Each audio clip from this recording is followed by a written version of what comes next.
বিসমিল্লাহির রহমানির রহিম। সুদী দর্শক শ্রোতা, আপনাদের সবাই অবগতি এবং দৃষ্টি আকর্ষণ করে বলছি, আমি এই মুহূর্তে পবিত্র মক্কা শরীফের খানায় কাবা হেরেম শরীফের পাশে দাঁড়িয়ে আছি।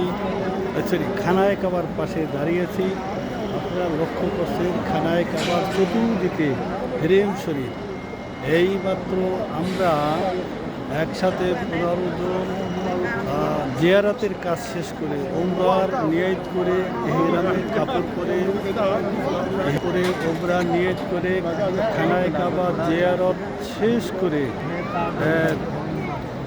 7 চক্র জিয়ারত শেষ করে আমরা এখানে জিয়ারতের 2 রাকাত সালাত আদায় করে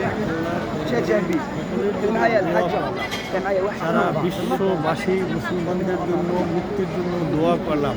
আল্লাহ পাক যেন করে আমি শুধু নিজের জন্য না, বিশ্ববাসী মুসলমানের জন্য, উম্মতে মুহাম্মদের জন্য দোয়া করলাম। এই মুহূর্তে আমি দাঁড়িয়েছি খানায় কাবার পাশে এবং হেরেম শরীফ চতুর্পাশে হেরেম শরীফ। আমরা এখানে 2 রাকাত জিয়ারতে নামাজ পড়লাম। এরপরে আমরা তাওয়াফে যাব।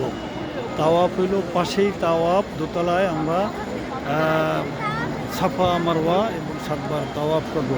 আমাদের এই উমরা যেন কবুল হয়, আপনারা কায়মনে দোয়া করবেন এবং আমি বিশ্ববাসীর জন্য মনে প্রাণে দোয়া করছি। সে পর্যন্ত আপনারা ভালো থাকেন। আসসালামু আলাইকুম ওয়া রাহমাতুল্লাহি ওয়া বারাকাতুহু।